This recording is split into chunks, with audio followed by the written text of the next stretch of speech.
अस्सलाम वालेकुम students, tech city channel में आप लोगों को वेलकम।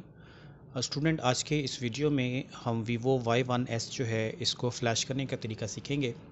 ये हमारे पास वीवो का फ़ोन आया है Y1s से, और इसका प्रॉब्लम ये है कि ये ख़ुद ब खुद रिकवरी मोड पे चला जाता है, और अगर ऑन हो जाए तो जैसे इसका डेस्कटॉप आएगा वहाँ से फ़ोन रीस्टार्ट हो जाता है। तो ये बेसिकली हार्डवेयर का इशू भी हो सकता है और बैटरी का इशू भी हो सकता है। ज़्यादा चांस बैटरी के हैं। या देख लें फ़ोन खुद रिकवरी मोड पे आ गया, बट जिस कस्टमर का है वो दे गया कि इसको एक दफ़ा फ़्लैश करके ट्राई कर लें। अगर फ्लैशिंग से ठीक हो जाता है तो ठीक है, अदरवाइज़ वो बैटरी वगैरह चेंज करवा लेगा। तो चलें जी, देखते हैं अब इसकी फ़्लैशिंग कैसे की जाएगी। तो Vivo Y1s media take processor के साथ ये फ़ोन आता है। मीडिया टेक हीलियो प्रोसेसर इसमें लगा होता है। एंड्रॉयड 10 है इसमें। तो इस वक्त देखिए, मैं आपको फ़ोन पूरा जो है ना ऑन करके पहले चेक करवा देता हूँ। ये देखें, ये डेस्कटॉप तक आ गया, और अब हम जैसे ही स्वाइप करते हैं तो ये फ़ोन बंद हो जाता है खुद ब खुद। उसके बाद फिर ये ऑटोमेटिकली रिकवरी मोड पे चला जाएगा। तो इस काम को अटेम्प्ट करने के लिए पहले तो देखें, मैंने इसका सॉफ्टवेयर जो है वो इंटरनेट से डाउनलोड करके एक्सट्रैक्ट करके अपने सिस्टम पे यहाँ पे रख दिया है। ठीक है, ये इसका सॉफ्टवेयर पड़ा हुआ है सारा। ठीक है, फर्मवेयर फ़ोल्डर खोलेंगे तो यहाँ पे आपको इसकी मुकम्मल फ़्लैश फ़ाइल जो है वो नज़र आएगी। अब ये फ़ाइलें कहाँ से, कैसे, किस तरीके से देनी है देख लेते हैं। तो इसमें देखें, अब इस काम को फ्लैशिंग के लिए हम अवेंजर डोंगल का इस्तेमाल करेंगे। अवेंजर की जो सबसे लेटेस्ट सेटअप है 7.9 इसके साथ। और किस तरीके से ऑपरेट करना है कि सबसे पहले तो आपने ब्रांड चूज़ करना है यहाँ से आके वीवो, और इसके बाद मॉडल सेलेक्ट करने की कोई ज़रूरत नहीं है क्योंकि ये मॉडल वैसे भी लिस्टेड नहीं होगा। ये इसको आपने चेक लाजमी लगाना है, बाईपास सिक्योरिटी फ्लैश मोड। और इसके बाद रीड फर्मवेयर मेन्यू पे आके आप रीड फर्मवेयर बटन पर क्लिक करके वॉल्यूम अप एंड डाउन की होल्ड करके जैसे ही डेटा केबल कनेक्ट करेंगे तो फ़ोन का फर्मवेयर बैकअप होना शुरू हो जाएगा। तो ये मैंने एहतियातन इसका बैकअप भी कर लिया है। बैकअप इसलिए किया है कि मुमकिन है कि अभी जो नेट से फाइल है इससे फ़ोन डेड भी हो जाए। तो डेड हो गया तो वापस इसको प्रीवियस कंडीशन पे लाने के लिए इसी का बैकअप डालना पड़ेगा। तो ये बैकअप मैंने पहले से कर लिया टाइम बचाने के लिए। इसका साइज़ आपको मैं चेक करवा दे रहा हूँ। 6 पॉइंट समथिंग GB देखें इसका साइज़ है। लेकिन क्योंकि ये सॉफ्टवेयर ख़राब हो सकता है इसलिए हम नए सॉफ्टवेयर से फ़्लैश करेंगे। ठीक है, ये सॉफ्टवेयर जो इंटरनेट से डाउनलोड किया गया है, यहाँ से हम इसको फ़्लैश करेंगे।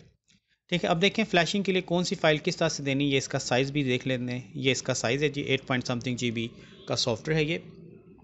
तो अब फ्लैशिंग करने के लिए देखें, हमें आना पड़ेगा राइट फर्मवेयर मेन्यू पे। ठीक है, राइट फर्मवेयर मेन्यू पे हम आएंगे और यहाँ से हमने ओपन स्कैट फाइल बटन पर क्लिक करना है, और यहाँ से इसकी स्कैटर फाइल देनी है। स्कैटर फाइल इसकी ये जो नेट से हमने डाउनलोड की है यही वाली फ़ाइल हम देंगे। ठीक है, ओपन स्कैट फाइल, और ये फर्मवेयर फ़ोल्डर पे आते हैं और यहाँ से हम इसकी स्कैटर फाइल दे देते हैं। ठीक है, इसके बाद हमने सिंपली जो है फ्लैश फर्मवेयर बटन पर क्लिक करना है और फ़ोन को वॉल्यूम अप एंड डाउन की होल्ड करके कनेक्ट कर देना है। याद रखिएगा कि आपके सिस्टम में मीडिया टेक के और library USB driver must install होने चाहिए। ठीक है, तो फ़ोन को मैं स्विच ऑफ कर देता हूँ, और स्विच ऑफ करने के बाद अब मैं इसको कनेक्ट करूँगा। ये देखें, इस बटन पर क्लिक करते हैं फ्लैश फर्मवेयर, और इसके बाद फिर हम वॉल्यूम अप एंड डाउन की होल्ड करके डाटा केबल कनेक्ट करेंगे और इसकी फ्लैशिंग स्टार्ट हो जाएगी। ठीक है जी, ये देखें बंद भी किया है तो फ़ोन यहाँ पर आ गया। तो अब यहाँ से हम इसको शट डाउन कर देते हैं, और शट डाउन करके ओके करते हैं। फ्लैश फर्मवेयर बटन पे क्लिक करने के बाद ओके किया, और अब वॉल्यूम अप एंड डाउन दोनों की होल्ड करके डाटा केबल कनेक्ट करना पड़ेगा। तो ये देखें, जैसे ही डाटा केबल कनेक्ट करते हैं तो ये डिटेक्शन स्टार्ट होगी, और ये इस फ़ोन की फ्लैशिंग जो है स्टार्ट हो गई है। अब इस पर थोड़ा सा टाइम लगेगा क्योंकि 8 GB की फ़ाइल है, तकरीबन 5 से 10 मिनट लग सकते हैं। तो यहाँ पे मैं वीडियो थोड़ा सा फास्ट फॉरवर्ड पे चला दे रहा हूँ ताकि जल्द से जल्द ये ऑपरेशन कंप्लीट हो जाए। तो ये है स्टूडेंट, मीडिया टेक के जो हीलियो प्रोसेसर वाले नए फ़ोन्स हैं इनको फ़्लैश करने का तरीका अवेंजर डोंगल से बहुत अच्छे तरीके से आप फ़्लैश कर सकते हैं। और इस डिवाइस से करने का एक फ़ायदा ये भी होता है कि फ़ोन डेड होने के चांसेस कम होते हैं। बट फिर भी आप बैकअप ज़रूर कर लिया करें। बैकअप करने से नेक्स्ट ये है कि अगर फ़ोन डेड या कोई मसला आ जाए तो हम उसको वापस प्रीवियस कंडीशन पे ला सकते हैं। ठीक है, तो ये देख लें फ्लैशिंग प्रोसेस जो है वो कंप्लीट होने वाला है। इसके बाद फ़ोन ने ऑन होने में थोड़ा सा टाइम लगाना है। तो ऑन करके हम चेक करेंगे कि हमारा जो मेन प्रॉब्लम था वो रिज़ॉल्व हुआ या नहीं। ये देख लें फ्लैशिंग प्रोसेस सारा डन हो गया। अब फ़ोन चार्जिंग शो करके ख़ुद ब खुद ऑन हो जाएगा। तो अब हम फ़ोन को ऑन करके देख लेते हैं। अगर तो मसला हल हो जाता है तो वो ठीक है, नहीं तो फिर इसकी बैटरी चेंज करनी पड़ेगी, क्योंकि इस पर जितना मैंने इसको यूज़ किया थोड़ा सा हीटअप इशू भी है।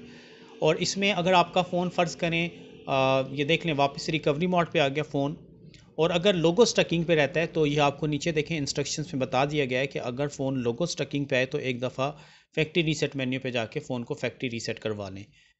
ठीक है, तो उसके बाद फ़ोन आगे निकल सकता है। बट अगर कोई हार्डवेयर से रिलेटेड इशू है तो ये ऑपरेशन करने के बाद भी फ़ोन ने उसी प्रीवियस स्टेज पे आ जाना जैसे ये था।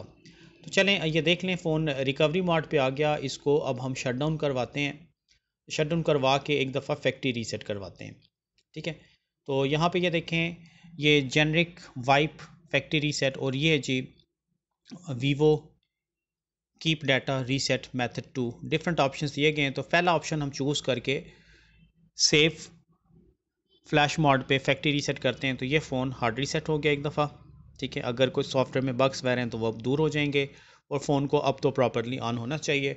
बट अभी भी अगर ऐसे ही वो रिकवरी मोड पे आ जाता है या फिर वेलकम स्क्रीन पे आके बंद हो जाता है तो फिर इसका मतलब ये हार्डवेयर से रिलेटेड इशू है, इसको हार्डवेयर के तरीके से ही फिर डील किया जाएगा। तो ये था student Vivo Y1S media take के जो नए फ़ोन्स हैं चाइना में, इनको फ्लैश करने का तरीका एवेंजर डोंगर से अच्छे तरीके से आप इसको हैंडल कर सकते हैं।